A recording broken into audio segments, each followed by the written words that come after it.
این چیه؟ ماشین لباس در میاد $728 و خوشکنش هم $728. آیا تو ایران شما این قیمت می‌خرید؟ لوازم خونگی فروشای داخل ایران بیان بگن چقدر می‌خرید اینا رو؟ $848. تا دلتون بخواد اینجا اینا ماشینای ظرفشویی هاپون 849 749 579 فرق اقتصاد ایران امریکاست. ببینید اینا رو شما چقدر می‌خرید؟ حتی با $400 سامسونگ می‌خری. ببینید خدای این که $400 تو ایران میرسه چقدر میشه؟ چقدر می‌فروشید؟ اینم LG $599. تازه اکثرا با 10 سال گارانتی اینجاست. نه گارانتی ایران که شما وقتی میبرید هیچ گارانتی شاملش نمیشه. این کل این پکیج تقریبا 1100 خورده با شما در میاد. اینجا تو ایران میرسه چقدر میشه؟ اینا آگاهی‌های صرفه. خودتون قیمتا رو ببینید اصلا دیگه حرفی نمیمونه.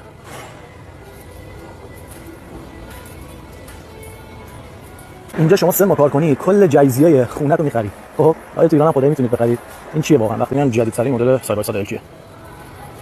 مثلا رو دیدید، حالا برید مقایسه کنید ببینید تو ایران چند لا به شما میندازن. این چیه واقعا؟ ما خودمون رحم نداریم به خودمون.